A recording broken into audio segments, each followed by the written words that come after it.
Size geldiğinizde adınızı sormanızı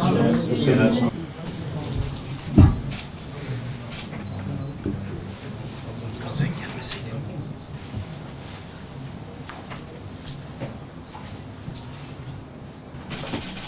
Böyle bir basın toplantısı yapmaktan dolayı gerçekten üzüntülüyüz. Çin'i anlamak istiyorsak tek bir cümle söyleyebilirim. Çin dünyayı yakacak. Akıl yok, izan yok, merhamet yok. Bütün İslam dünyasında büyük bir utanç yaşanıyor. Bütün İslam devletleri, bütün İslam hükümetleri, İslam hükümetlerinin içerisindeki bütün siyasi partiler, bu ayıp hepimizin ayıbıdır. Çin'e karşı ekonomik, siyasi, kültürel, askeri ambargo uygulamadığınız müddetçe önce Çin kendi içindeki mazlumları yakacak, sonra da bütün dünyayı yakacak. Hiçbir şeyi dinlemiyor. O nedenle İslam dünyasının özelde Çin'in ticari hamlelerinden nemalanmak için uğraşmaktansa bunu Çin'e karşı bir kalkan olarak kullanmalı ve eğer Doğu Türkistan coğrafyasında bu zulümlere son vermezsen, Çin'in içerisindeki hak ihlallerini bitirmezsen, seninle hiçbir ticari anlaşma yapmayacağız demesi lazım. Çin'in kuzeybatısında bulunan Doğu Türkistan bir etnik gruba karşı girişilmiş en yaygın ve sistematik baskı rejimlerinden birine sahne olmakta. 2016 yılından bu yana 1 ila 3 milyon Uygur toplama kamplarıyla hürriyetlerinden yoksun bırakıldı. İşçi kölelere dönüştürüldü ve kısırlaştırma programlarının hedefi oldu. Bugün ise soykırımla beslenen Çin lideri Xi Jinping, sıfır Covid politikası adı altında birçok insanı evlere kilitleyerek ölüme terk etti. Çin'in Covid zulmü Doğu Türkistanları da vurdu. Yaklaşık 4 aydır evlerinde kilitli kalan Uygur Türkleri açlıkla yaşam mücadelesi verirken bu kez 24 Kasım günü gece yarısı ölümlere sebep olan yangının tam ortasında arasında kaldı. Elektrikten kaynaklı meydana gelen yangında 21 katlı bir apartmanın 5 katı yandı. 4 saat süren yangına Çin itfaiye ekipleri çok geç müdahalede bulundu. Bölgedeki yerel kaynaklara göre ekipler facianın önlenmesi için yeterince çaba sarf etmedi. Öyle ki Çin medyası vefat edenlerin sayısını 10 olarak basına servis etmişti.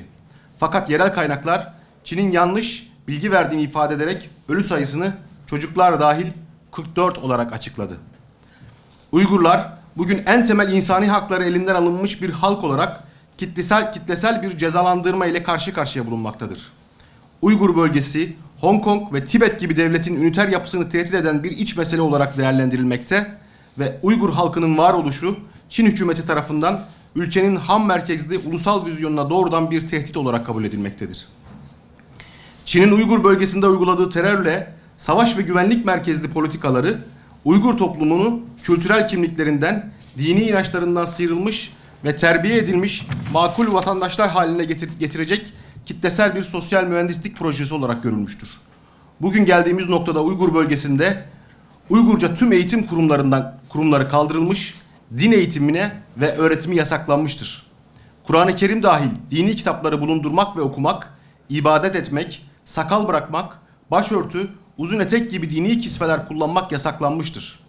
Şimdi bir de bu zulümlere Çin hükümetinin irrasyonel sıfır Covid nedeniyle eve kapatılma zorunluluğu eklenmiştir. Çin, koronavirüs salgınını Doğu Türkistan soykırımını derinleştirmek için araçsallaştırmaktadır. Tecrit önlemleri adı altında 22 milyon nüfuslu bölgeye tren ve otobüs seferleri çift yönlü askıya alınmakta, uçuşlardaki yolcu sayısı %75 kapasiteyle gerçekleştirilmektedir.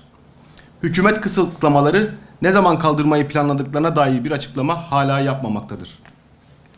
Birleşmiş Milletler'deki Çin'in veto engeli nedeniyle uluslararası bir yaptırım uygulanamıyor, Birleşmiş Milletler kurulları nezdinde saha araştırmaları gerçekleştirilememektedir. İslam dünyası ve bu coğrafyada bulunan medya kuruluşları Doğu Türkistan toplama kamplarına gereken ilgiyi göstermenin çok uzağındadır. Şimdi Doğu Türkistan'daki Çin'in soykırımı vari siyaseti ve cinayetleri sadece bu yangından ibaret değil. Ve bu yangında alelade bir yangın değil. Yani bu herhangi bir yangın hadisesi olarak görülmemeli.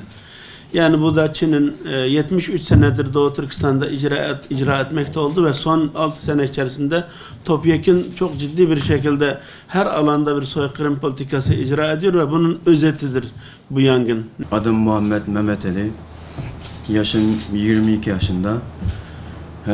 Burada öğrenciyim. Fatih Mehmet Vakıf Üniversitesi'nde bilgisayar mühendisliği okuyorum. Ben 6-7 senedir ailemle herhangi bir şekilde hiç irtibata geçmedim, hiç sesini duymadım. Ben 2016-2017 seneler başında Türkiye'ye geldim ablamla beraber. Biz geldikten hemen sonra babamı hapse atmışlar ve büyük abim de hapse atmışlar. Ve 6-7 sonra bunlar görüşmek isterken, sesini duymak isterken 6-7 sene sonra konuşmak isterken onların ölüm haberini ve yüz yüze görüşmek isterken cesedini gördüm. Bu yangında benim 4 kardeşim ve annem vefat etti. Ve diyeceğim şu ki benim orada babam var, büyük abim var, bir tane daha abim var ve kardeşim var. Bunların sesini duymak istiyorum. Ve Çin hükümetinden bu yangınla ilgili basın açıklaması istiyorum. 3-4 saat orada yangın yanarken itfaiye yönetimi neredeydi? Niye bu kadar söndürebilecek yangını söndürmeden niye orada bakıp durdular? Bunlar için basın açıklaması istiyorum. Vefat eden kardeşlerimin ve annemin adı Kamernisa Abdurrahman. Yaşı 48 yaşında. Ve diğer 2 kız kardeşimin adı da Şehide. O 13 yaşında. Diğer kız kardeşimin adı da Nehdiye. O 5 yaşında. Ve 2 erkek kardeşimin de adı İmran. O 11 yaşında.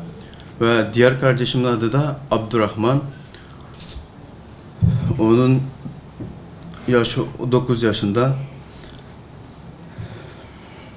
Ben bu yangında ailemi kaybettim.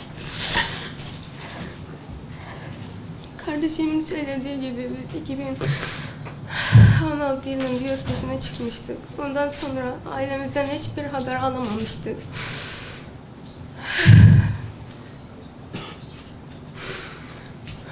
Onları görmeyi beklerken, sesini duymayı beklerken onların ölüm haberini aldık.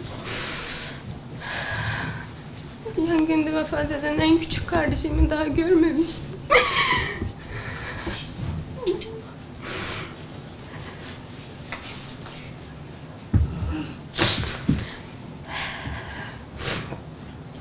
Daha görmemiştim ama ondan sonra ölü gibiyim. Hiçbir şey hissetmiyorum.